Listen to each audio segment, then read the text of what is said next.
அல்லேலூயா. தொடர்ந்து ஆண்டுடைய வார்த்தையை நாம் தியானிப்போம். அந்த கால வேளையிலும் தேவன் நம்மோடு இடைபடும்படியாக ஏசாயா தீர்க்கதரிசன புஸ்தகம் 56 அதிகாரம் 7 வசனத்தை நாம் வாசிக்கலாம். ஏசாயா 56:7. எல்லாரும் எடுத்துக்கிட்டீங்களா? பக்கம் 862. வாசி.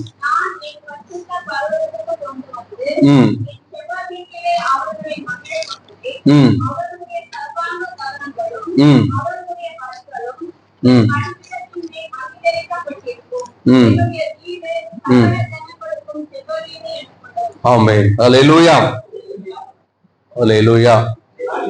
என்னுடைய வீடு சகல ஜனங்களுக்கும் ஜெப வீடு. ஆண்டவர் தம்முடைய வீடாகிய திருச்சபையை அவர் எப்படி பார்க்கிறார் என்று சொன்னால், அது சகல ஜனத்துக்கும் உரியதாக பார்க்கிறார். அப்படித்தானே இருக்கு. சகல ஜனங்களுக்கும் அப்படின்னா என்ன அர்த்தம்? தேவனுடைய வீடு என்பது சகல ஜனங்களுக்கும் உரியது. அதாவது இன்னைக்கு மனிதன் மார்க்க ரீதியாக கடவுளை பிரித்து கொண்டான். ஒவ்வொரு மார்க்கமும் தங்களுக்கென்று ஒரு தெய்வத்தை அவர்கள் ஏற்படுத்தி கொண்டாலும் வானத்தையும் பூமியும் படைத்த கடவுள் ஒருவர் தான், சிருஷ்டிகர்த்தர் ஒருவர் தான். மார்க்கத்துக்கு ஒரு கடவுள் அல்ல, மதத்துக்கு ஒரு கடவுள் அல்ல, அல்லேலூயா, தேசத்துக்கு ஒரு கடவுள் அல்ல, இனத்துக்கு ஒரு கடவுள் அல்ல, ஜாதிக்கு ஒரு கடவுள் அல்ல. கடவுள் என்பவர் வானத்தையும் பூமியும் மனிதனை எல்லாம் படைத்த சிருஷ்டிகர்த்தர் ஒருவர் மட்டுமே. அல்லேலூயா, அல்லேலூயா. ஆகவே எப்படி இதுல அவருடைய வீடு, என்னுடைய வீடு சகல ஜனங்களுக்கும் ஜெப வீடு என்று சொல்லப்பட்டிருக்கிறதோ, அதே போல தேவனும் சகல ஜனங்களுக்கும் உரியவரே. அல்லேலூயா. தேவன் யாரு? கிறிஸ்தவர் தேவனா? கிறிஸ்தவ கடவுளா?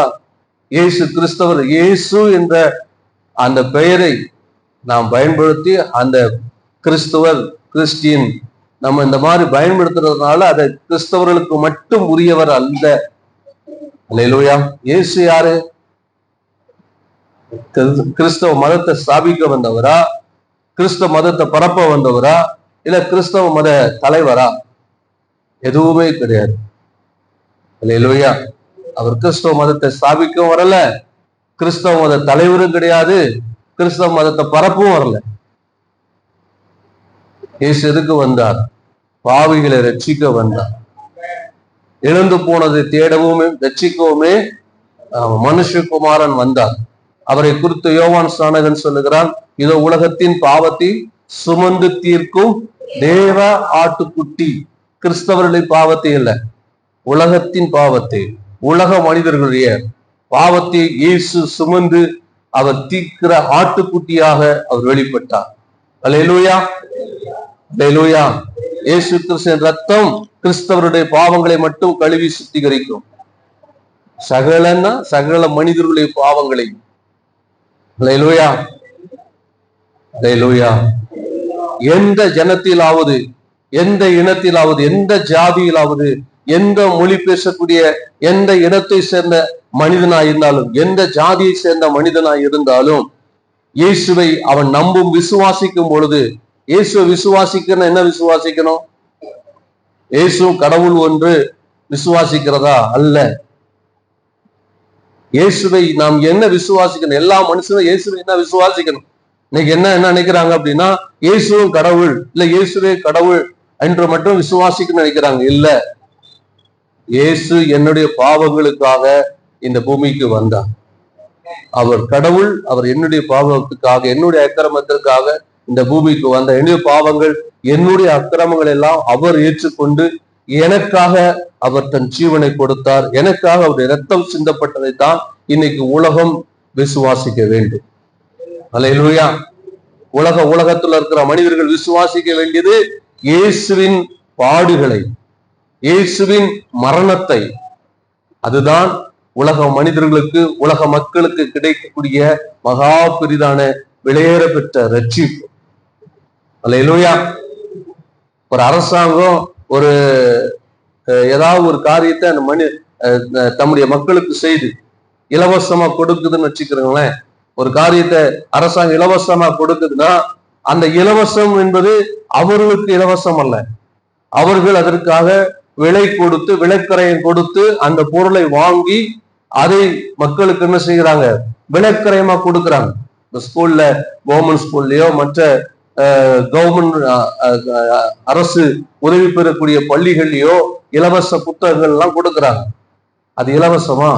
அது இலவசம் இல்லை. அது அவர்கள் விலை கொடுத்து வாங்கி இலவசமா என்ன செய்யறாங்க, அதை கொடுக்குறாங்க. அதே போலதான் இயேசு கிறிஸ்து உலக மக்களுக்காக, மனுகுலத்திற்காக தான் படைத்த, ஏன்னா படைப்புகளை குறித்து பார்க்கும் போது சகலமும் அவர் மூலமாய்தான் உண்டாக்கப்பட்டது, அவருக்காகத்தான் என்ன செய்யப்பட்டதா, உண்டாக்கப்பட்டது என்று சொல்லப்பட்டிருக்கிறது. அல்லேலூயா.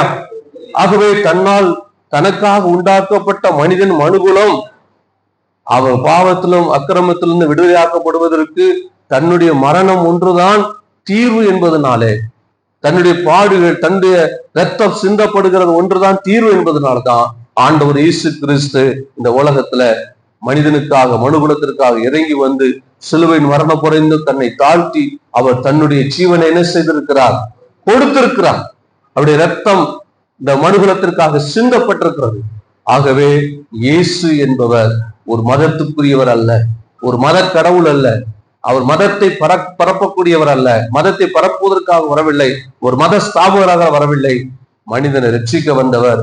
ஆகவே அவர் முழு உலகத்துக்கும் சகல ஜனங்களுக்கும் தேவனாயிருக்கிறார். எத்தனை பேர் விசுவாசிக்கிறார்?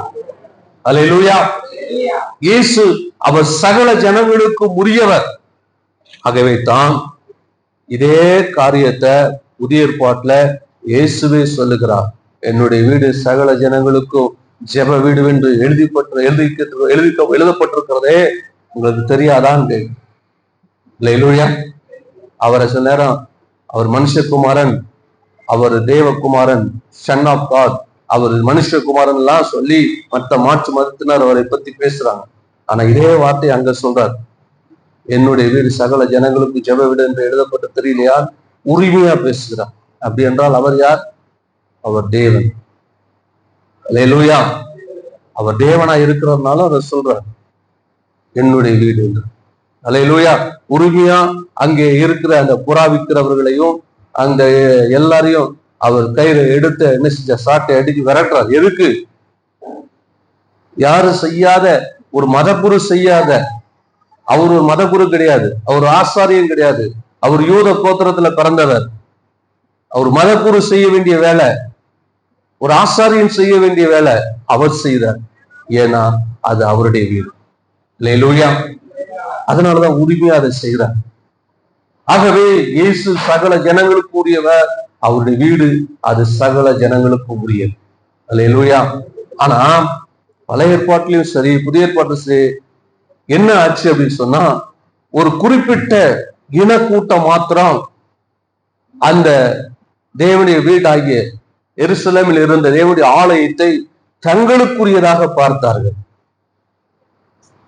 தங்களுக்கு உரியதாக பார்த்தார்கள். அதுதான் ஒரு வேதனையான விஷயம். அல்லேலூயா. அன்னைக்கு இருந்த ஒரு சிறிய கூட்டம் யாரு? ஆபிரகாம் சந்ததியாகிய இஸ்ரவேல் ஜனங்கள், யாக்கோபுடைய சந்ததியாகிய இஸ்ரவேல் ஜனங்கள். அவர்கள் மட்டும் என்ன செஞ்சாங்க? அந்த தேவனுடைய வீடாகிய எருசலேம் தேவாலயத்தை அவர்கள் என்ன செஞ்சாங்க? தங்களுக்குரியதாக பார்த்தார்கள், தங்களுக்குரியதாக அதை எண்ணினார்கள். தாங்களுக்கு மட்டுமே அது சொந்தம் என்று. அது மட்டுமல்ல, அவர்களுக்குள்ளும் சில வேறுபாடுகள் இருந்தது.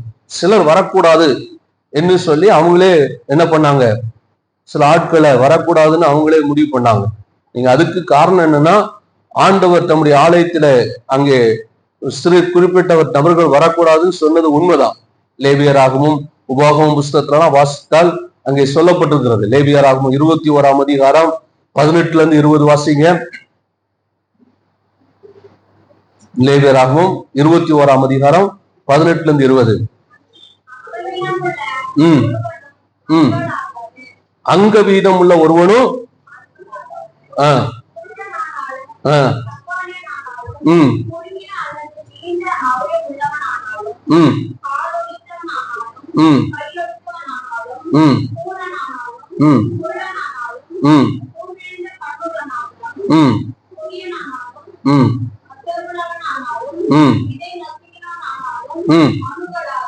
பாருங்க, தேவனுடைய ஆலயத்துக்குள்ள தேவ சமூகத்துல இவங்கெல்லாம் வரக்கூடாதுன்னு சொன்னது உண்மைதான். அதே போல உபாகமம் 23ஆம் அதிகாரம் 1 வசனத்துல வாசிக்கலாம்.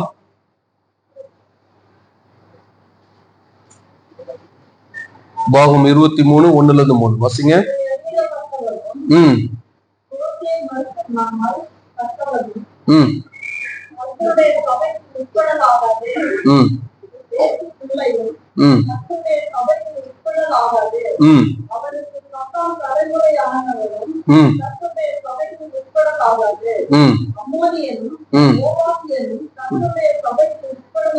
சரி, பாருங்க, இங்கே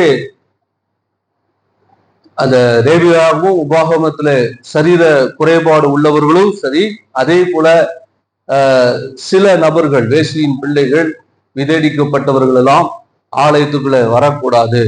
அதே போல அம்மோனியர்கள், அவர்கள் அருவருப்பானவர்கள், அவர்கள் வரக்கூடாது, இப்படி எல்லாம் சொல்லப்பட்டிருந்தது. சிலர் இதை வைத்து கூட இன்னைக்கு கேள்வி கேட்கிறார்கள்.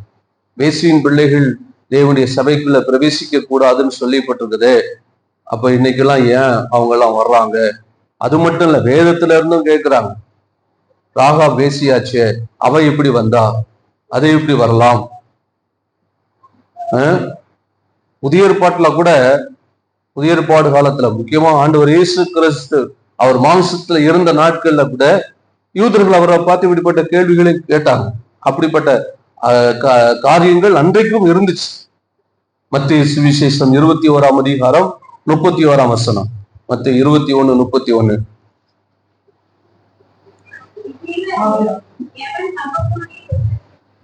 மத்தேயு 21:31.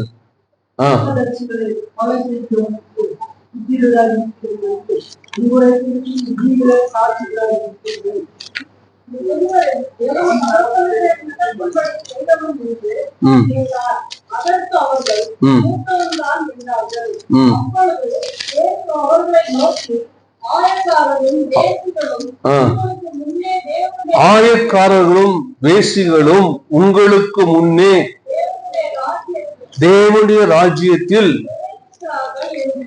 ஆண்டவர் அங்கே சொல்லுகிறார். இங்க யாருக்கு உள்ள பிரவேசிக்கிறார்கள் சொல்லுகிறார்? இவங்க சபைக்குள்ள வரக்கூடாதுன்றாங்க. ஆனா அங்க ஆண்டவர் சொல்லுகிறார், ஆயக்காரர்களும் வேசிகளும் ஒன்றால் உங்களுக்கு முன்னே என்ன செய்கிறார்கள்? தேவனுடைய ராஜ்யத்துல பிரவேசிக்கிறார்கள் என்று மெய்யாகவே மெய்யாகவே உங்களுக்கு சொல்லுகிறேன். அல்லேலூயா. அப்போ கவனிங்க, தேவனுடைய வீடு என்பது அது ஒரு குறிப்பிட்ட ஒரு சமூகத்துக்கோ, ஒரு சமுதாயத்துக்கோ, ஒரு இனத்துக்கோ, ஒரு மதத்துக்கோ உரியது அல்ல. தேவனுடைய சபை என்பது அது மனுக்குலத்துக்கு எல்லாருக்கும் சொந்தமானது. அல்லேலூயா, அல்லேலூயா. எல்லா மதத்தையும், எல்லா மொழியும், எல்லா இனத்தையும் சேர்ந்த ஜனங்களுக்கும் உரியதுதான் தேவனுடைய சபை. இன்னைக்கு நிறைய கிறிஸ்தவ வட்டாரத்துல கூட சில பிரிவுகள் உள்ளே காணப்படுகிறது. குறிப்பிட்ட பிரிவுகளுக்காக சபைகள் நடத்துறாங்க. அது மிகப்பெரிய தவறு. குறிப்பிட்ட இனத்துக்கோ மொழிக்கோ அந்த சபை உட்பட்டு இருப்பது என்பது வேதத்துக்கு முரணானது. சபை என்பது எல்லா ஜனத்துக்கும் உரியதுதான் தேவனுடைய சபை. தேவன் சகல ஜனத்துக்கும் உரியவர். அவருடைய வீடு சகல ஜனத்துக்கும் உரியது. அல்லேலூயா, அல்லேலூயா. ஆண்டவர் சகல ஜனங்களையும் அவர் தம்முடைய சமூகத்திலே அவர் கூட்டி சேர்த்து அவர்களை மகிழ பண்ண விரும்புகிறார். அல்லேலூயா. இந்த வசனத்துல ஏசாயா 56:7 நான் வாசித்தோம். அதுல சொல்லப்படுது, நான் என் பரிசுத்த பர்வதத்துக்கு கொண்டு வந்து என் ஜெப வீட்டிலே அவர்களை மகிழ பண்ணுவேன். அல்லேலூயா. இன்னைக்கு வாசித்த சங்கீதத்திலும் அதைத்தான் நாம் பார்த்தோம். தேவன் தம்முடைய சமூகத்துல முதலாவது அவனுடைய வீட்டுல கொண்டு வந்து அவனை என்ன செய்தாராம்? மகிழ பண்ணினார். அதே போல அவருடைய சமூகத்துல கர்த்தர் நம்மளை கொண்டு வந்து அவருடைய வீட்டுல கொண்டு வந்து அவர் நம்மளை என்ன செய்கிறார்? மகிழ பண்ணவர். தேவனுடைய வீட்டுக்கு ஏன் வரணும்? ஏன் தேவனுடைய வீட்டுக்கு வரணும்? ஏன் தேவனுடைய வீட்டுக்கு தேவன் நம்மை கொண்டு வந்திருக்கிறார்? முதலாவது அவருடைய வீடு இது சகல ஜனத்துக்கும் உரியது. இது ஒரு இளைப்பாறுதல் ஸ்தலம். இது நம்மை மகிழ பண்ணக்கூடிய ஒரு இடம். எத்தனை பேர் விசுவாசிக்கிறீங்க? அல்லேலூயா. நம்மை மகிழ பண்ணுவதற்காக, நம்மை இளைப்பாற பண்ணுவதற்காக தேவன் தம்முடைய பிள்ளைகளை அவருடைய சமூகத்துக்கு, அவருடைய சபைக்கு, அவருடைய ஆலயத்துக்குள்ள நம்மை கொண்டு வருகிறார். அல்லேலூயா. இன்னும் பாருங்க, இந்த அதிகாரத்துல நீங்க 3ஆம் வசனத்துல இருந்து நீங்க வாசித்து பார்த்துக்கலாம். எப்படிப்பட்ட நிலையில இருக்கிற ஜனங்கள் எல்லாம் தேவன் கூட்டி சேர்க்கிறார் என்று இன்னும் சில காரியங்கள் சொல்லப்பட்டிருக்கிறது. வாசிக்கலாம். 3ஆம் வசனத்தில் வாசிங்க. ஏசாயா 56:3.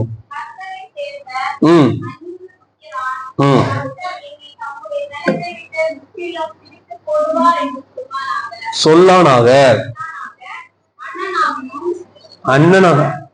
அண்ணனகனும்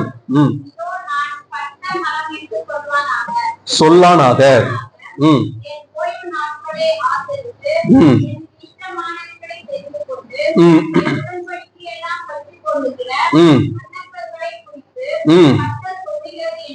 என்னவென்றால் நான் அவர்களுக்கு என் ஆலயத்திலும்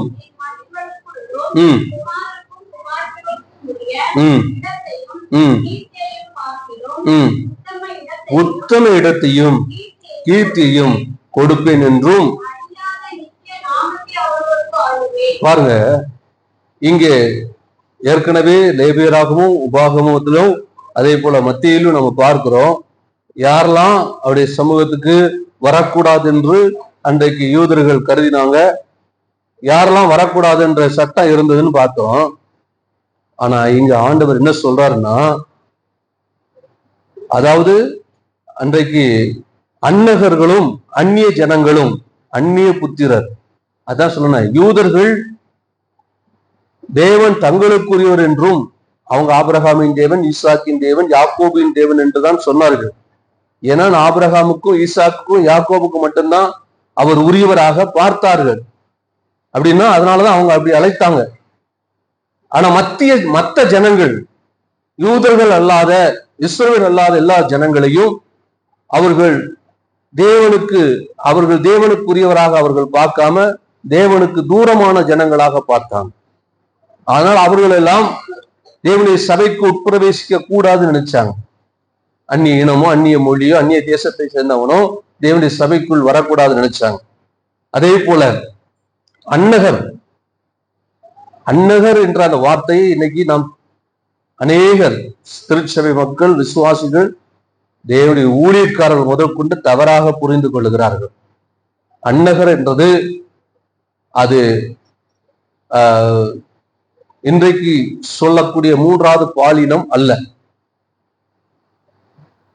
3வது பாலினமே கிடையாது. ஆக்சுவலா 3வது பாலினம் என்பதே வேதத்துல கிடையாது. அல்லேலூயா. தேவனுடைய படைப்பு 2 தான். தெரியுமா? ஆதியாகமம் 1ஆம் அதிகாரம் 1ஆம் ஆதியாகமம் 1:27 வாசிங்க. தேவன் தம்முடைய சாயலாக மனுஷனை சிருஷ்டித்தார். 27 கரெக்டா? ஆணும் பெண்ணுமாக. அங்க என்னது கிடையாது? என்ன கிடையாது சொல்லுங்க? 3வது பாலினம் கிடையாது. இது நாம ஏற்படுத்தி கொண்ட ஒன்று. பைபிள்லே 3வது பாலினம் அங்க எப்படி வரும்? 3வது பாலினம் என்பது தேவனுடைய படைப்பிலே கிடையாது. அதை குறித்து அதிகமா நான் பேசவும் இப்ப விரும்பவில்லை. வேணா அது தனிப்பட்ட முறையில் என்ற கேளுங்க, இல்ல பைபிள் ஸ்டடிக்கு வாங்க. அல்லேலூயா, அல்லேலூயா. ஆனா அன்னகர் என்பது அவர்கள் அன்றைக்கு இந்த ராஜ அரண்மனையிலே வேலை செய்வதற்காக தெரிந்து கொள்ளப்பட்ட கூட்டங்கள். ராஜ அரண்மனையை வேலை செய்வதற்காக அவர்கள் திருமணம் செய்யக்கூடாது, அவர் குழந்தை பேரும் பெற்றெடுக்க கூடாது, முடியாது. அதனாலதான் அவர்கள் என்ன நினைப்பாங்களாம், அங்கே சொல்லப்பட்டிருக்கு. நம்ம ஏசாயா 56:3 நம்ம வாசிக்கும் பொழுது, அன்னகனும் இதோ நான் பட்ட மரம் என்று சொல்லானாக. ஏன்னா அவனுக்கு எது கிடையாது, குடும்பமும் கிடையாது, சந்ததியும் கிடையாது. அன்னகன்ற வார்த்தை ஆணுக்கு மட்டும்தான் இருக்கு. அதாவது ஆட்ச அரண்மனையிலே வேலை செய்வதற்காக செலக்டடா தெரிந்து கொள்ளப்பட்ட கூட்டம். அவர்கள் திருமணம் செய்யக்கூடாது, முடியாது. அதே போல அவர்களுக்கு குழந்தை பேரும் கிடையாது. அதனால அவனுக்கு பட்ட மரம், அவனுக்கு என்ன கிடையாது, அவனுக்கு யாரும் கிடையாது, குடும்பமும் கிடையாது, சந்ததியும் கிடையாது. அவன் தனித்தவன், பட்ட மரம் என்று சொல்லுவான். அன்னகனுக்கு எனக்கு என்னமே கிடையாது, அவனுக்கு என்ன கிடையாது, குடும்பம் கிடையாது, எதுவுமே கிடையாது, எதுவும் இருக்கக்கூடாது. உள்ள அவன் ராஜ அரண்மனையில வேலை செய்யணும். அதுக்காக தான் அவனுங்களை அன்னர்களாக்கப்படுறாங்க. ஆகவே அப்படிப்பட்ட நிலையில இருக்கிறவர்கள் தேவனுடைய ஆலயத்துக்கு வரக்கூடாதுன்னு ஒரு சட்டம் இருக்கிறது. அவர்கள் வரவும் மாட்டார்கள். ஆனா இங்க ஆண்டவர் சொல்லுகிறார், அப்படிப்பட்ட நிலையில இருக்கிறவர்களும் யாரு, ஃபர்ஸ்ட் அந்நிய புத்திரர்கள். யாரு அந்நிய புத்திரனா, யூதர்கள் அல்லாதவர்களும், அதே போல அன்னகர்களும். அன்னகர்கள் என்று சொன்னால் குழந்தை பெற்றெடுக்க முடியாதவர்களும், அதே போல திருமண வாழ்க்கை செய்து கொள்ளாதவர்களுமாய் அவர்கள் என்ன சொல்லக்கூடாது, அவர்கள் குறித்து சொல்லும் பொழுது 4ஆம் வசனத்துல அந்த வாசிங்களேன், என் ஓய்வு நாட்களை ஆசரித்து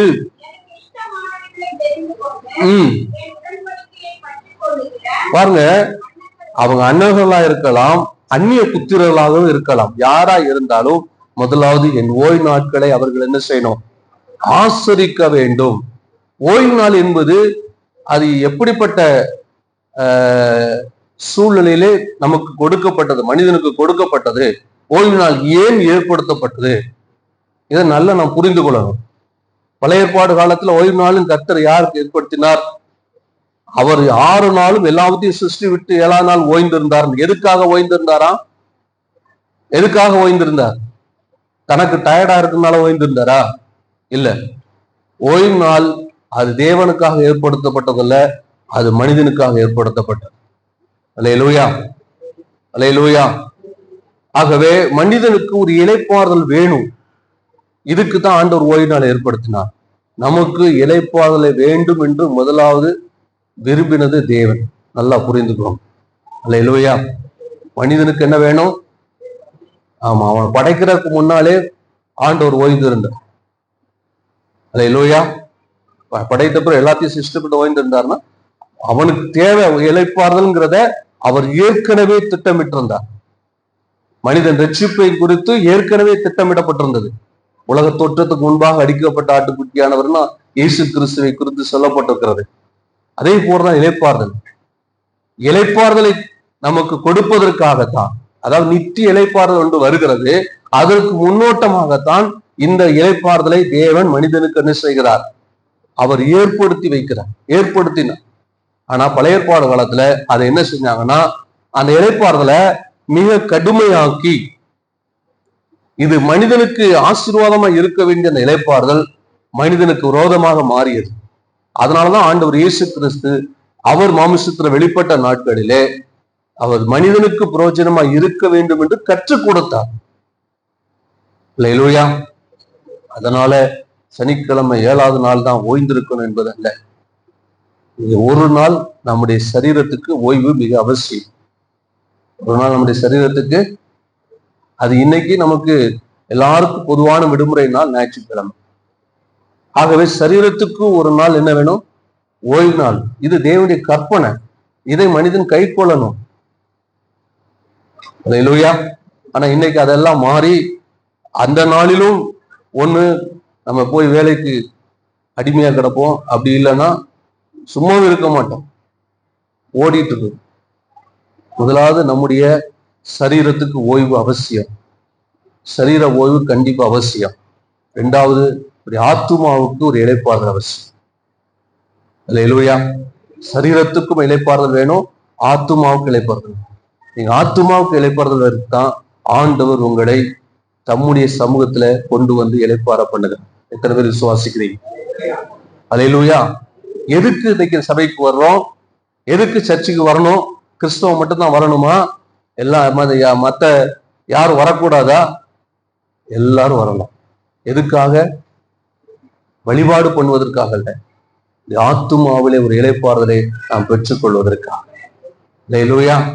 ஒவ்வொரு மனிதனும், உலகத்துல தேவனால் படைக்கப்பட்ட ஒவ்வொரு மனிதனும், எந்த ஜாதி, எந்த இனம், எந்த மொழியை சேர்ந்தவனா இருக்கணும், நீங்கள் ஆண்டவருடைய சமூகத்துக்கு, தேவனுடைய ஆலயத்துக்கு நீங்கள் வாருங்கள். வாரத்துல ஒரு நாள் வாருங்கள். எதுக்காக? உங்களுடைய ஆத்துமாவின் இளைப்பாறுதலுக்காக வாங்க. ஆண்டவர் அழைப்பு கொடுக்கிற இயேசு கிறிஸ்து, வருத்தப்பட்டு பாரம் சுமக்கிறதே எல்லாரும் என்னிடத்துல வாருங்க, உங்களுக்கு என்ன செய்வேன்? இளைப்பாறுதலை தருவேன். எல்லா ஜனத்துக்கும் அவர் இளைப்பாறுதலை கொடுக்க விரும்புகிறார். ஆகவே அவருடைய சமூகம் எல்லா ஜனத்துக்கும் இளைப்பாறுதலை தரக்கூடிய இடமாயிருக்கிறது. இன்னைக்கு வாசித்த அந்த சங்கீதத்திலையும் தாவீது தன்னுடைய வீட்டிலே அவன் இளைப்பாறுகிற சூழ்நிலையில தான் அந்த பாட்டை பாடுகிறான். அது வரைக்கும் ஓடிட்டு இருந்தவனா தேவன் இளைப்பாற பண்ணினான். இன்னைக்கும் பல விதங்களிலே இந்த வாரம் ஃபுல்லா பல காரியங்களிலே ஓடிட்டு இருந்தோம்.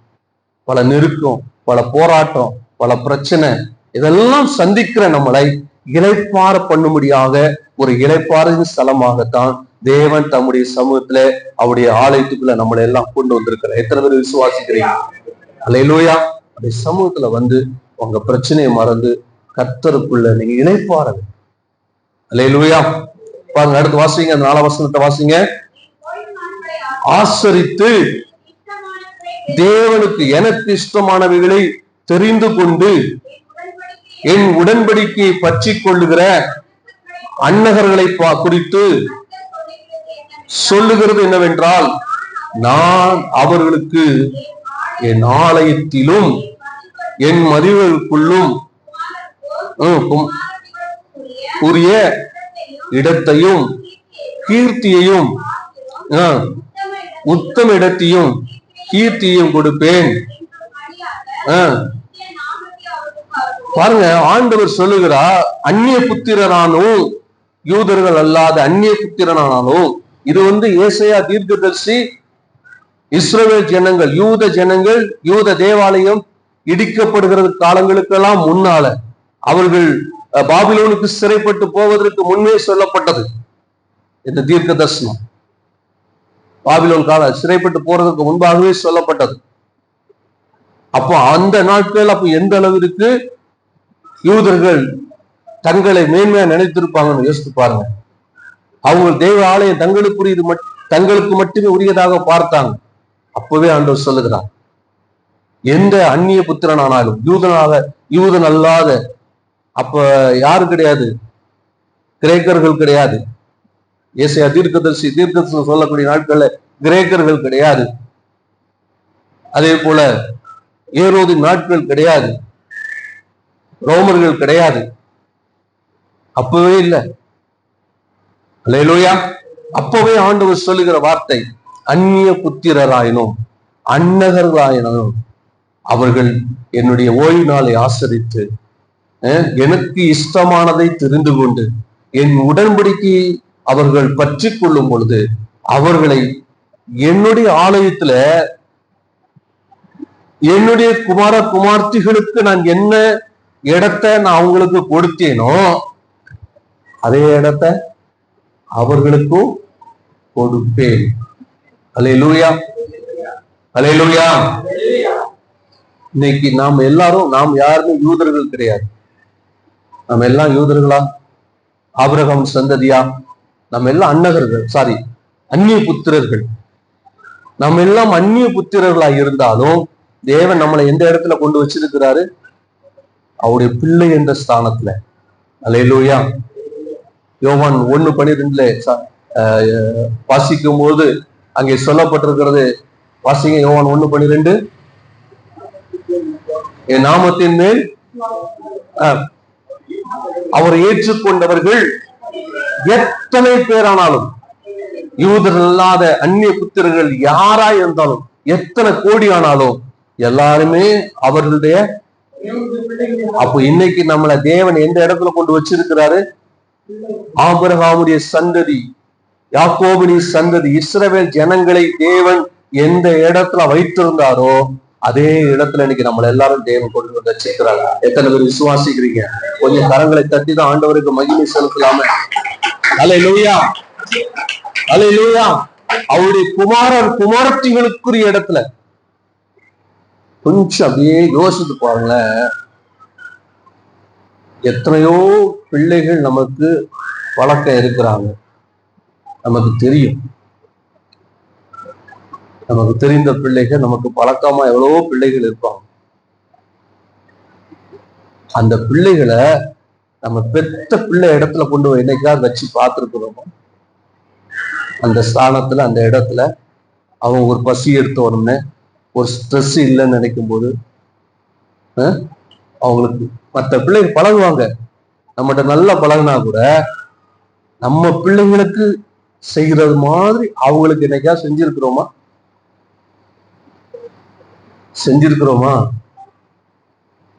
சாப்பாடு வாங்கி கொடுத்துருக்குறோமா?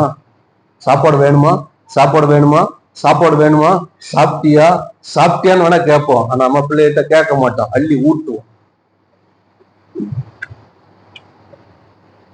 அதான் சொல்ல, பொல்லாதவர்களை நீங்களே உங்கள் பிள்ளைகளுக்கு நல்ல ஈவுகளை அறிந்திருக்கும் போது. அல்லேலூயா. அப்ப ஆண்டவர் பாருங்க, நம்ம எந்த இடத்துல வச்சிருக்கிறாருன்னா, அவருடைய பிள்ளைகள் யூத ஜனங்களை எந்த இடத்துல ஆண்டவர் வச்சிருந்தாரோ, இன்னைக்கு அந்நிய புத்திரர்களாகி இருக்கிற நம்மை தேவன் அந்த இடத்துல, அந்த ஸ்தானத்துல அவர்களை எப்படி பார்த்தாரோ, அவர்களை எப்படி விசாரித்தாரோ, அவர்களுக்கு எப்படி அவர் கரிசனை அவர்கள் மேல் இருந்தாரோ, எப்படி அவர்களுக்கு வேண்டிய எல்லா காரியங்களையும் செய்தாரோ, அதே போல இன்றைக்கும் அவர்களை வைத்த இடத்துல தேவன் நம்மளை வைத்திருக்கிறார். எத்தனை பேர் விசுவாசிக்கிறீங்க? அல்லேலூயா. அதை நம்ம புரிந்து கொள்ளாம இன்னைக்கு அநேக நேரங்கள்ல தேவனை விட்டு தூரமா போயிடும், தேவ சமூகத்தை மறந்துடும். அல்லேலூயா. ஒரு நாட்கள்ல அவருடைய சமூகத்துல நீங்களும் நானும் வர முடியாது, அந்நிய புத்திரர்கள் வர முடியாது, அன்னகர் வர முடியாது. யாரெல்லாம் வர முடியாதுன்னு பார்த்தோம். அப்படி வர முடியாத இடத்துக்கு தான் இன்னைக்கு உங்களை என்னையும் ஆண்டவர் செஞ்சிருக்கிறாரு. இதை என்னைக்காவது உணர்றோமா?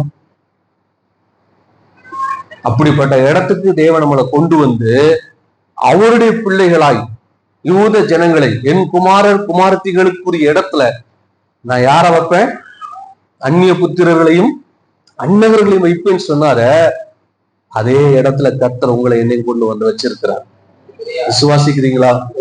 அல்லேலூயா. வாசிங்க தொடர்ந்து. பாருங்க, அங்கே ஆண்டவர் கர்த்தரை, அவரை சேவிப்பதற்கும் நேசிக்கவும் ஊழியக்காரராய் இருக்கவும்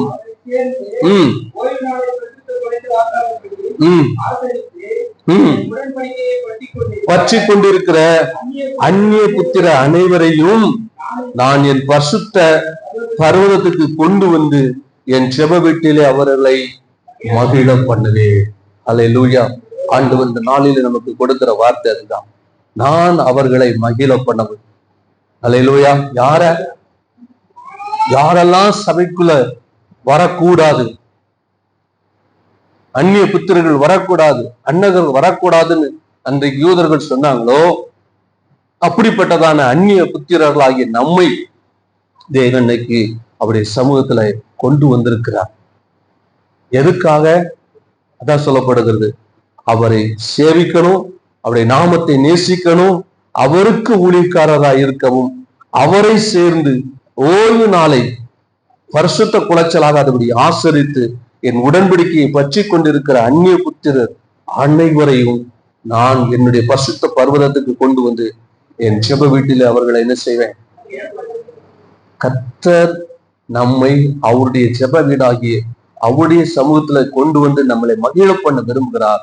ஆனா நாம அதை மகிழ பண்ணணும்னா முதலாவது நாம் அவரை சேவிக்க, அவரை மட்டுமே சேவிக்க. அல்லேலூயா. கர்த்தரை யோசுவா சொல்லுவாங்க, கர்த்தரை சேவிக்க நானும் வீட்டாரோம் என்றால் யாரை சேவிப்போம்? அவரை எல்லாம் யாரை நாங்கள் சேவிக்கணும்? அந்த வைராக்கியம் நமக்குள்ள வேணும். கர்த்தரை சேவிப்பதற்குத்தான், அவரை தொழுது கொள்வதற்குத்தான் தேவன் நம்மை அவர் சமூகத்துக்கு கொண்டு வந்திருக்கிறார். இந்த உணர்வு நம்ம ஒவ்வொருவருக்கும் இருந்தால் கர்த்தர் அவருடைய பிள்ளையில உங்களை ஏற்றுக்கொண்டு அவருடைய சமூகத்துல உங்களை மகிழ பண்ணுவார். அல்லேலூயா, அல்லேலூயா.